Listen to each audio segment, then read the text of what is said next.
नमस्कार, मैं हूं आपके साथ प्रिया तिवारी और आप देख रहे हैं केकेडी न्यूज। नजर डालेंगे इस वक्त की बड़ी खबर पर। तो आगरा से इस वक्त की बड़ी खबर सामने आ रही है, जहां पर दिन दहाड़े रेल अधिकारी के घर बदमाशों का धावा है। जी हां, बदमाशों की आगरा पुलिस को की है। 24 घंटे में तीसरी बड़ी वारदात हुई और 4 हथियार बंद बदमाशों ने धावा बोला है। तमंचा छोड़ मौके से बदमाश भागे हैं। वहीं थाना सदर पुलिस मौके पर पहुंची है।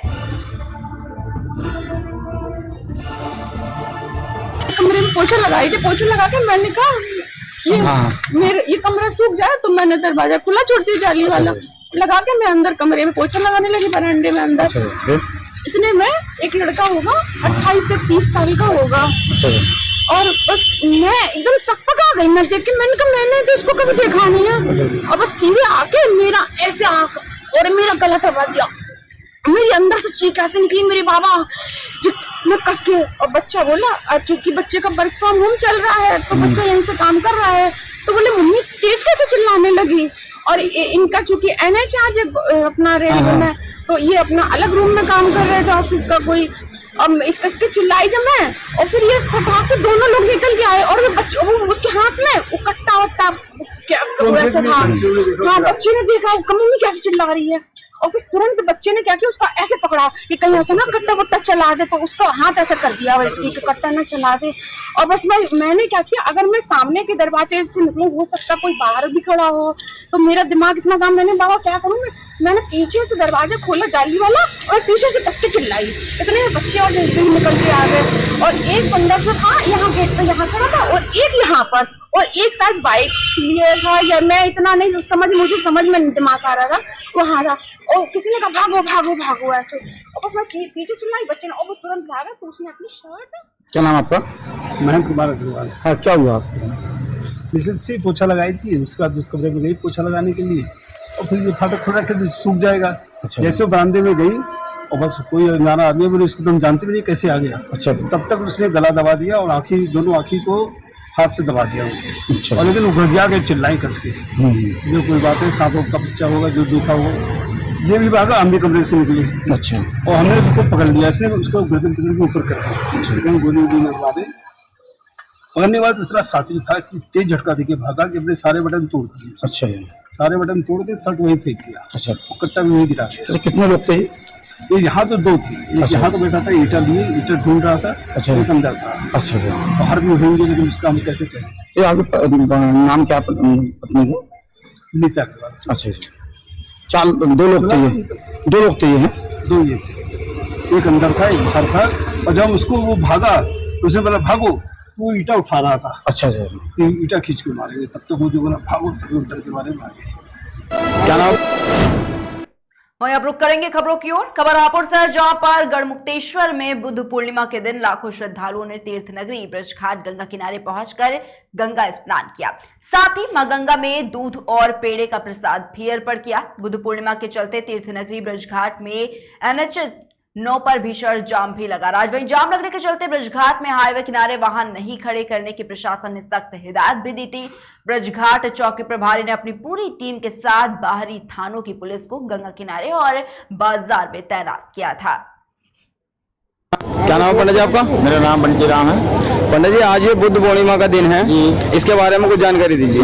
ये बुद्ध पूर्णिमा में मेरा जो अनुभव है आज तक का गढ़गंगा ब्रजघाट का, मैं करीब 15 से 20 साल की बीच की मैं यहाँ पर आता हूँ। अच्छा। और जी ये गंगा जो मतलब कोरोना के बाद सबसे बड़ा बहुत तका मिला है, और ये बौद्ध धर्म के मानने वाले बुद्ध पूर्णिमा मानी जाती है। तो पंडित जी, एक बात बताइए, ये जो भीड़ है इस प्रकार की आज देखी जा रही है पूर्णिमा के दिन, क्या इससे पहले भी कभी ऐसी भीड़ हुई है? इससे पहले भाई ये गंगा स्नान को 30 से ऐसी भीड़ यहाँ आज है।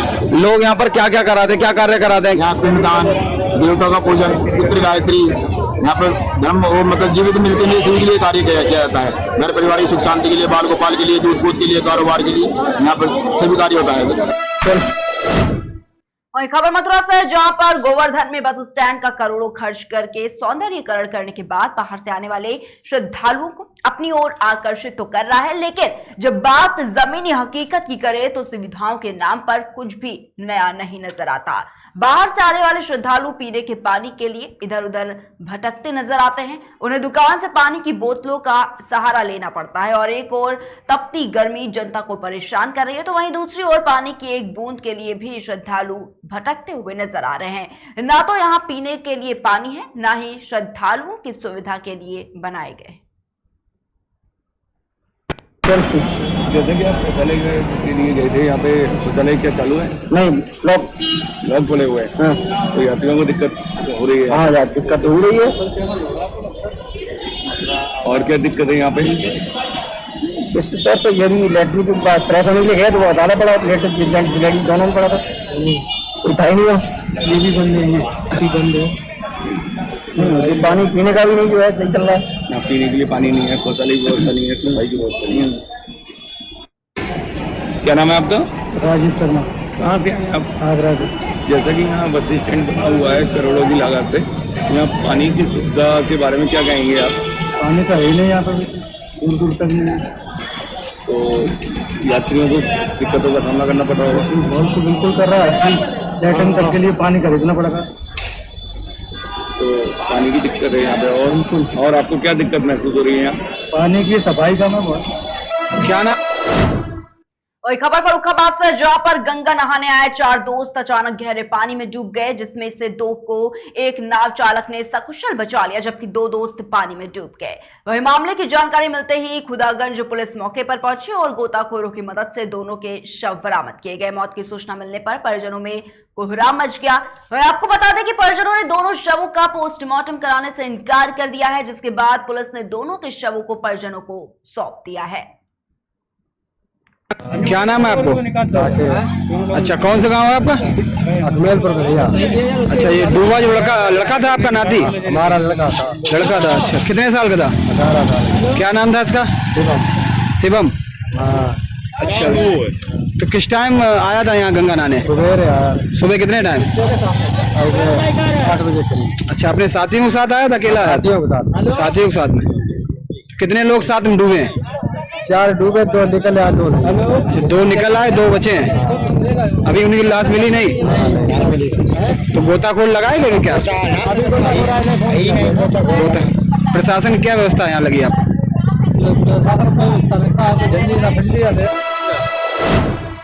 वही खबर आगरा से, जहां पर दिन दहाड़े एक ज्वेलरी शोरूम से ज्वेलरी की लूट का मामला सामने आया है। दरअसल थाना सदर बुंदू कटरा के एक ज्वेलरी शोरूम में बदमाशों ने लगभग 3 किलो चांदी, 3 लाख कैश और 150 ग्राम सोना लूटा है।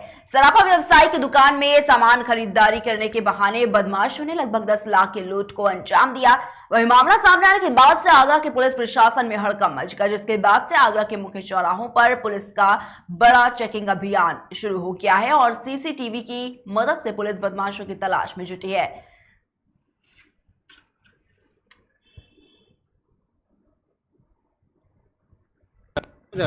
हजारीलाल सर। अरे कैसे चोरी हुई, कितने बजे की घटना है, क्या मामला है? 2:30-3 बजे के बीच में हुई थी। 2 गुंडे आए थे, उनके हाथ में तमंचा था सर। और तमंचा मार के सब जेवर ले गए हैं और सब नकदी ले गए हैं। अच्छा, कौन कौन बैठा था दुकान पे जब? भैया अकेले थे। अच्छा, फिर आप लोगों को सूचना दी, पुलिस को क्या सूचना मिली? सूचना पड़ोसियों ने फोन किया था। अच्छा, और मतलब मुझको भी फोन किया था, मैं बाहर था, मैं आया था। फिर क्या क्या क्या धमका के लिया है, क्या कैश था? कुछ तमंचा मार के नीचे गिरा ले सर, उसमें पूरी रिकॉर्डिंग भी आई है। अच्छा, कितना कैश था करीब? थाना सदर क्षेत्र में इरादत नगर रोड पर आउटर साइड में एक छोटी सुनार की दुकान पायल ज्वेलर्स के नाम पर है, जिस पर लगभग 2:45 बजे के लगभग दुकान में अकेले बैठे व्यापारी से दो जवान उनके लड़के आए और उनके द्वारा अंगूठी देखनी चाहिए। अंगूठी दिखाने उपरांत उनके द्वारा काउंटर के अंदर रखे 3 लाख रुपए, 3 किलो चांदी और 150 ग्राम सोना ले गए हैं और लगभग ये लूट लगभग 9-10 लाख रुपए की उनके अनुसार, व्यापारी के अनुसार बताई गई है। और इस संबंध में द्वारा 4 टीमों का गठन किया गया है और सीसीटीवी फुटेज के आधार पर पुलिस कार्रवाई करे और बहुत जल्दी इस केस को वर्कआउट किया जाए। वहीं खबर बरेली से, जहां पर बरेली गेट स्थित आम आदमी पार्टी के जिला कार्यालय पर संगठन निर्माण सम्मेलन का आयोजन किया गया, जिसमें मॉनिटरिंग कमेटी के प्रभारी डॉक्टर छवि यादव मुख्य अतिथि के तौर पर पहुंची, जहां आप कार्यकर्ताओं ने उनका फूल मालाओं से स्वागत किया। वहीं इस दौरान मुख्य अतिथि ने कहा कि आगामी नगर पालिका चुनाव में पार्टी सभी सीटों पर सभासद और चेयरमैन पद के प्रत्याशियों को चुनाव मैदान में उतारेगी और इसके साथ ही पार्टी के प्रति वफादार और गंभीर लोगों को संगठन में महत्वपूर्ण जिम्मेदारी दी जाएगी। इस मौके पर कई लोगों ने अन्य पार्टियां छोड़कर आम आदमी पार्टी की सदस्यता ली। वहीं खबर बहराइच से, जहां पर महाराष्ट्र नवनिर्माण सेना के प्रमुख राज ठाकरे को अयोध्या में आगमन से रोकने के लिए भाजपा सांसद ब्रजभूषण शरण सिंह लगातार जगह जगह जन समर्थन सभाएं कर रहे हैं और इसी क्रम में बहराइच के हरिहरपुर रैकवारी में भाजपा सांसद ने जन समर्थन सभा आयोजित की। भाजपा सांसद ने पूर्व विधायक के आवास पर बड़ी जन समर्थन सभा को संबोधित किया और लोगों से 5 जून को अयोध्या पहुंचने के लिए अनुरोध भी किया।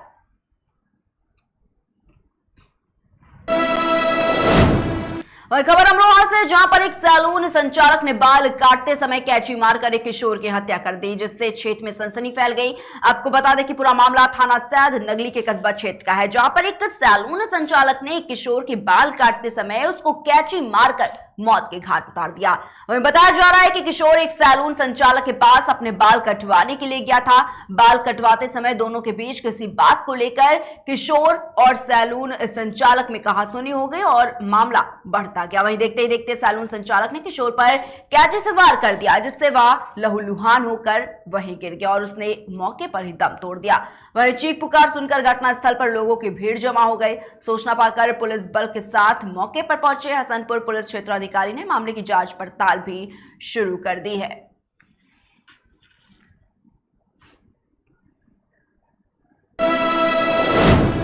वहीं खबर सोनभद्र से, जहां क्राइम ब्रांच और थाना कर्मा पुलिस को बड़ी सफलता हाथ लगी है। आपको बता दें कि कर्मा थाना क्षेत्र में लगातार बढ़ते हेरोइन के तस्करी की सूचना पुलिस अधीक्षक को मिल रही है और इस सूचना के आधार पर पुलिस अधीक्षक ने जांच के निर्देश भी दिए हैं कि इस मामले का जल्द खुलासा करने के लिए तत्काल एसएसपी के नेतृत्व में टीम गठित कर आरोपी को पकड़ा जाए।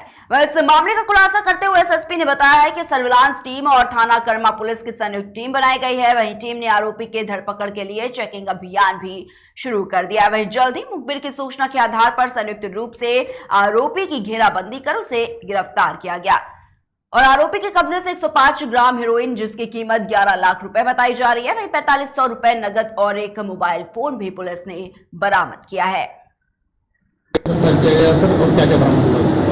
जो हमारे मादक पदार्थों के खिलाफ चलाए जा रहे अभियान के तहत कल 14 मार्च 2023 को कर्मा थाना क्षेत्र से अभियुक्त कृष्णपाल आरोपी लीला सिंह को गिरफ्तार किया गया है। इसके कब्जे से 105 ग्राम हेरोइन, 4500 रुपये नगद और एक मोबाइल बरामद किया गया है। इससे पूछताछ की गई तो ये उसने बताया कि ये जो कुछ है ये तस्करी करता है और बाराबंकी से ला करके अपने जनपद के रेलू ग्रुप को बेचता है। ये मूल रूप से रहने वाला सासनी आकलस का है, लेकिन वर्तमान में ये रेलू ग्रुप में रहता है। तो इसको हमारे स्वाट सर्विलांस और एसओजी के साथ कर्मा पुलिस ने इसको पकड़ा है, तो काम किया है। इसके विरुद्ध खबर सोनभद्र से, जहां पूर्व मध्य रेलवे पुलिस ने कबाड़ चोरी में पकड़े गए 4 लोगों को 3rd डिग्री दिया है। चारों लोगों की जमकर पिटाई का वीडियो तेजी से सोशल मीडिया पर वायरल हो रहा है और रेलवे पुलिस कर्मियों के पीछे के बाद चारों की हालत गंभीर बताई जा रही है। हालत गंभीर देखकर पुलिसकर्मी चारों को लेकर झारखंड के नगर उटारी स्टेशन पर छोड़कर भागने के फिराक में थे। वहीं परिजनों के मौके पर पहुंचने के बाद पुलिसकर्मियों ने चारों को दुधी सीएचसी में भर्ती कराया है। वहीं रेलवे में कबाड़ चोरी में रेलवे के एक इंजीनियर और चौपन के तत्कालीन चौकी इंचार्ज का नाम भी सामने आया था। वहीं दोनों की मिली भगत से रेलवे की स्क्रैप चोरी हो रही थी। ये उठने की कंडीशन में नहीं है, बताइए। सब लोग जो है क्या नाम क्या है भैया आपका? नाम क्या है? आप बताइए ना, आप नहीं है, आप साक्षात नाम नहीं जानते अपना, झूठ बोल रहा है। चलिए ना सब, चलिए बिल्कुल चलिए, लेकिन आज आप लोग, आपका नाम बताइए। ये मारा है, जूता से मारा है, कौन कौन मारा है? ये बनारसी मारा है, उसके बाद आपका नेमप्लेट क्या, आपका नाम क्या है भैया? नाम क्या है आपका? आप फोर्स में हैं? फोर्स में हैं आप? क्या नाम है आपका? इलाज होगा सर, इलाज तो कराना पड़ेगा। और कौन कौन मारा आपको? वही खबर एटा से, जहां अलीगंज थाना क्षेत्र में कावड़ियों से भरा ट्रक पलटने से एक युवक की मौत हो गई, वहीं 6 लोग गंभीर रूप से घायल हो गए। ट्रैक्टर ट्रॉली पलटने के बाद चारों तरफ अफरा तफरी मच गई। वहीं पास के ही गांव के लोग तत्काल मौके पर पहुंचे और ट्रैक्टर ट्रॉली में फंसे लोगों को तत्काल निकालने में जुट गए। वहीं आनन फानन में सूचना अलीगंज थाना पुलिस को दी गई। सूचना मिलते ही भारी मात्रा में पुलिस फोर्स मौके पर पहुंची और घटना में हताहत हुए लोगों को बचाव कार्य करते हुए तत्काल सामुदायिक स्वास्थ्य केंद्र में भर्ती कराया गया। वहीं हादसा होने के बाद ट्रैक्टर में सवार कावड़िए बुरी तरीके से हताहत हो गए। वहीं इलाके में अफरा तफरी का माहौल हो गया। आपका कुसुमलता, ये बताइए जो घटना हुई है, कावड़ियों के चोट लगी है ट्राली पलटने से, किस तरीके से ये घटना हुई है? अरे एकदम ब्रेक पर, हमने तो ये समझा कि ब्रेक लगी है, तो ब्रेक लगाते में ऊपर नीचे हो जाता है, तो हमें कैसा ही जाए यार, मुझे सीधे हो जाए ट्रैक्टर। अब वो कुछ ना है तो तो सब जब भी मेरे ऊपर बच्चा एक दूसरे मेरे ऊपर हमने कह रही तो पलटी जा रही। अब बस इतने में तो सब खो ही गए एकदम। तो लगभग कितने लोग घायल हुए हैं? घायल तो 5-6 लोग हैं, 100 एम्बुलेंस में चले गए। तो आप क्या उसी ट्रैक्टर में बैठी थी? ट्रैक्टर में थे हम।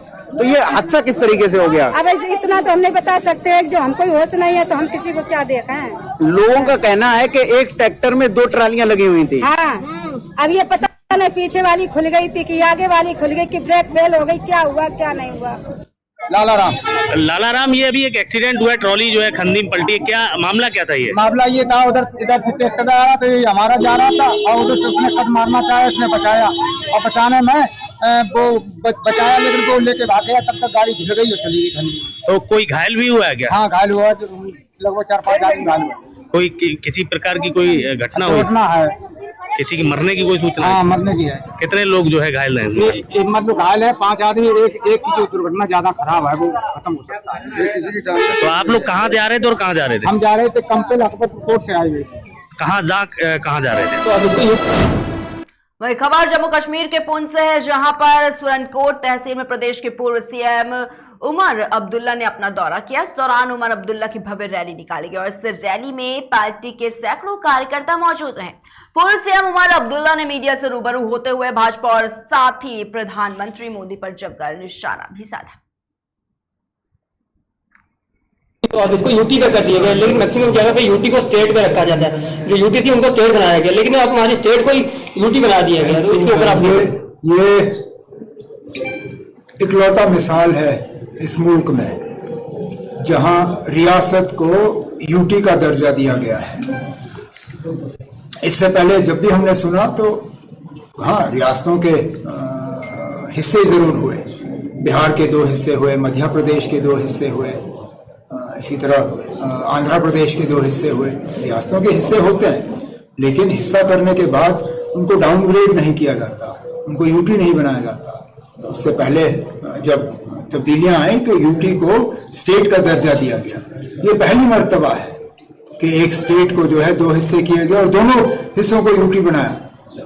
और क्यों किया गया ये भी कोई समझा नहीं सकता। ऐसा नहीं है कि इस मुद्दे पे इलेक्शन लड़े गए हैं। मैं मानता अगर कहीं बीजेपी ने अपने मंशूर में ये कहा होता कि हाँ जी हम जम्मू कश्मीर को यूटी बनाएंगे, हाँ 370 की उन्होंने बात अपने मंशूर में की, 35A को लेके इन्होंने एक सियासी माहौल बनाया, लेकिन जम्मू कश्मीर को यूटी बनाना ये तो उनके मंशूर में था नहीं। क्यों किया समझ में नहीं आता, लेकिन उम्मीद की जाती है कि इस फैसले को जो है, हालांकि पिछले 70 साल देखा जाए पावर में आप भी रहे और काफी अच्छी इक़्तिदार में रही एनसी पार्टी, और हालांकि 370 को परमानेंट क्यों नहीं किया गया? ये तो अब एक बहुत लंबा सवाल है, इसके लिए आपके पास वक्त नहीं है।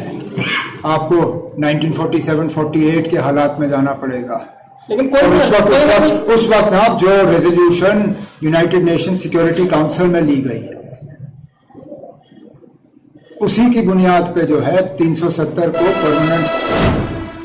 वहीं खबर आगरा से, जहां पर थाना रकाबगंज के बालूगंज चौराहे के पास मामूली बात को लेकर दो समुदायों के बीच विवाद हो गया। विवाद इतना बढ़ गया कि एक समुदाय ने दूसरे समुदाय पर हमला बोल दिया। सूत्रों की माने तो हमलावरों ने चौकी में अंदर घुसकर जमकर तांडव किया। वहीं पुलिस ने भी बहुमुश्किल से अपनी जान बचाई। वहीं इस घटना में महिला सहित 3 लोग गंभीर रूप से घायल हो गए। वहीं आनन फानन में घटना की सूचना मिलते ही भारी मात्रा में पुलिस फोर्स मौके पर पहुंच गई और पुलिस ने बहुमुश्किल बवाल कर रहे लोगों को रोका। वहीं बताया जा रहा है कि बदमाशों ने चौकी के अंदर भी जमकर उत्पात मचाया। मौजूद पुलिस कर्मियों ने भी बहुमुश्किल से अपनी जान बचाई। वहीं सूचना मिलते ही भारी संख्या में पुलिस फोर्स मौके पर पहुंची। वहीं पुलिस को देखकर बवाल कर रहे लोग मौके से भाग गए। पुलिस ने कई लोगों को हिरासत में भी ले लिया। वहीं पुलिस ने घायलों को इलाज के लिए जिला अस्पताल में भर्ती कराया है। पीड़ित की तहरीर पर मुकदमा दर्ज कर आगे की कार्रवाई भी पुलिस ने शुरू कर दी है।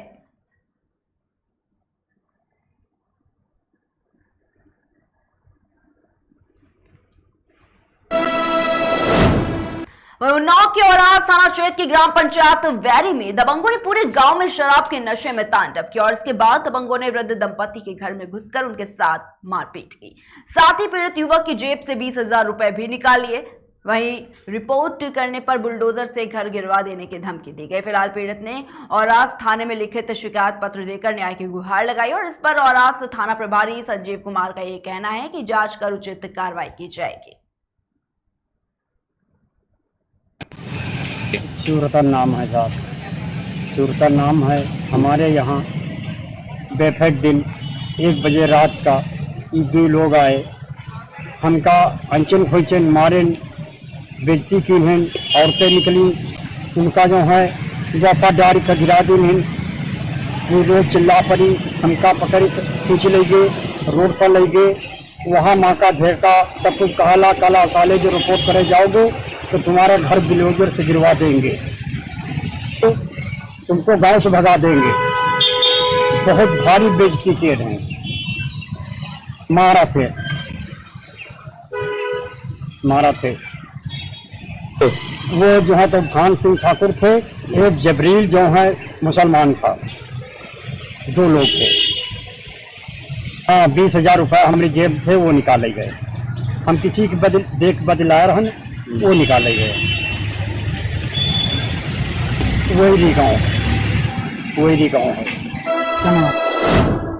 गाजियाबाद के लोनी इलाके में थाना इंचार्ज लोनी और एक सब इंस्पेक्टर की बर्खास्तगी की मांग को लेकर स्थानीय वकील धरने पर बैठ गए।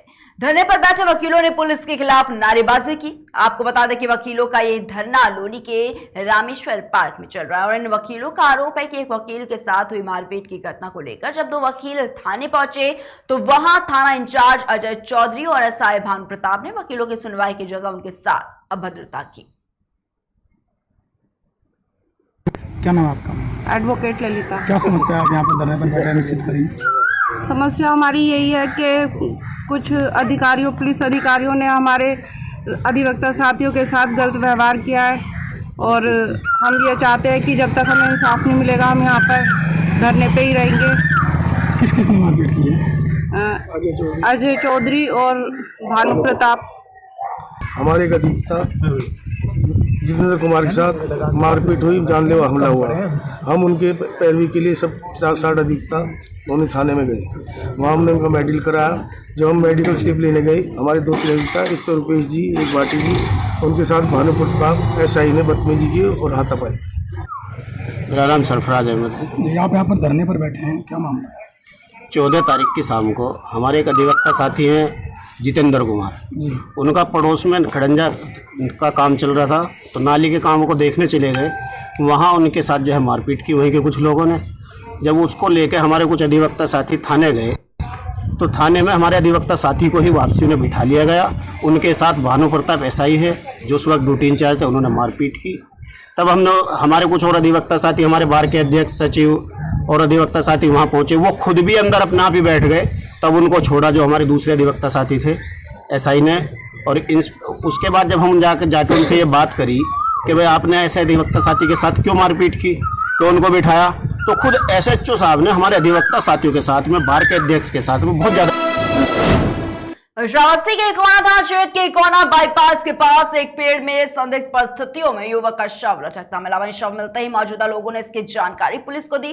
वहीं सूचना मिलते ही सीओ इकोना महेंद्रपाल शर्मा और प्रभारी निरीक्षक संतोष कुमार तिवारी अपनी टीम के साथ घटना स्थल पर पहुंचे। वहीं शव को फंदे से उतारकर पुलिस ने उन्हें कब्जे में लिया और पुलिस ने परिजनों को भी घटना की सूचना दी। वहीं सूचना मिलते ही परिजन मौके पर पहुंचे। परिजनों की मौजूदगी में पुलिस ने पंचनामा भरकर शव को पोस्टमार्टम के लिए भेज दिया है। एक 30 वर्षीय व्यक्ति जो बबूल के पेड़ पर लटका हुआ था, उसकी बॉडी मिली है। उसकी जेब से एक पर्ची मिली है, वो साइकिल क्रय करने की पर्ची है जिस पर शाहरुख नाम लिखा हुआ है। बहराइच से साइकिल खरीदी गई है।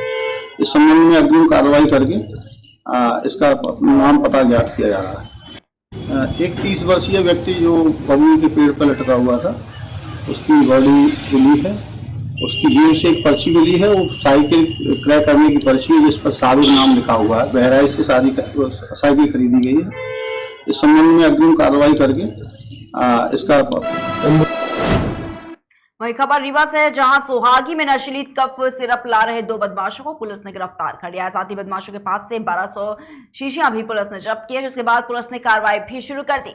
दरअसल रीवा से नशीली कफ सिरप की बड़ी खेप लेकर आ रहे 2 युवक पकड़े गए हैं। ये खेप कार में लाई जा रही थी और सोहागी थाना प्रभारी ने बताया कि मुखबिर की सूचना पर विशेष चेकिंग लगाई गई और RTO चेक पोस्ट के पास चेकिंग के दौरान सफेद रंग की कार की जब तलाशी ली गई तो इसमें 10 पेटियों में कफ सिरप बरामद की गई और इनकी गिनती करने पर 1200 शीशियां निकली। जिसके बाद गिरफ्तार बदमाशों से पूछताछ में पता चला कि ये लोग ये कफ सिरप यूपी से ला रहे थे। बता दें कि ये जो कप सिरप है उसकी कीमत 1.80 लाख रुपए बताई जा रही है।